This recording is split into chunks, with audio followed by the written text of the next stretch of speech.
Trump ప్రభుత్వం విధించిన కొత్త సుంకాలు అమెరికాలో సామాన్య ప్రజల జేబులకు చిల్లు పెడుతున్నాయి.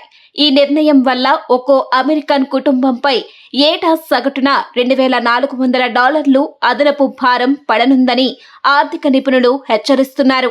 ఈ నెల 7 నుంచి ఈ కొత్త టారిఫ్లు అమల్లోకి రావడంతో దేశవ్యాప్తంగా నిత్యావసర వస్తువుల ధరలు ఒక్కసారిగా పెరిగిపోయాయి.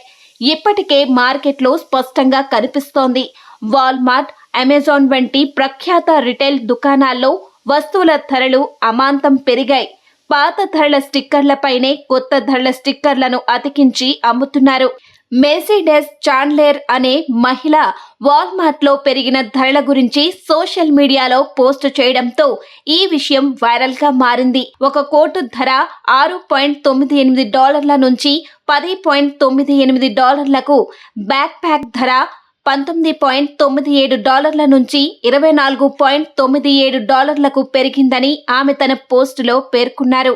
దుకాణంలో ఎక్కడ చూసినా ఇలాంటి పరిస్థితే కనిపిస్తోందని ఆమె వాపోయారు. భవిష్యత్తులో ధరలు మరింత పెరుగుతాయనే ఆందోళనతో వినియోగదారులు అవసరమైన వస్తువులను ముందుగానే కొనుగోలు చేస్తున్నారు. ఏ వస్తువుల ధరలు పెరిగే అవకాశం ఉందో తెలుసుకోవడానికి AI టూల్స్ను సైతం ఆశ్రయిస్తున్నారు. రాబోయే రోజుల్లో డైపర్లు, షాంపూలు, స్కిన్ కేర్ ఉత్పత్తులు, దిగుమతి చేసుకునే మద్యం, కార్లు, వాటి విడిభాగాలు, చైనా నుంచి వచ్చే ఆట బొమ్మల ధరలు కూడా గణనీయంగా పెరగనున్నాయని అంచనాలు వెలువడుతున్నాయి.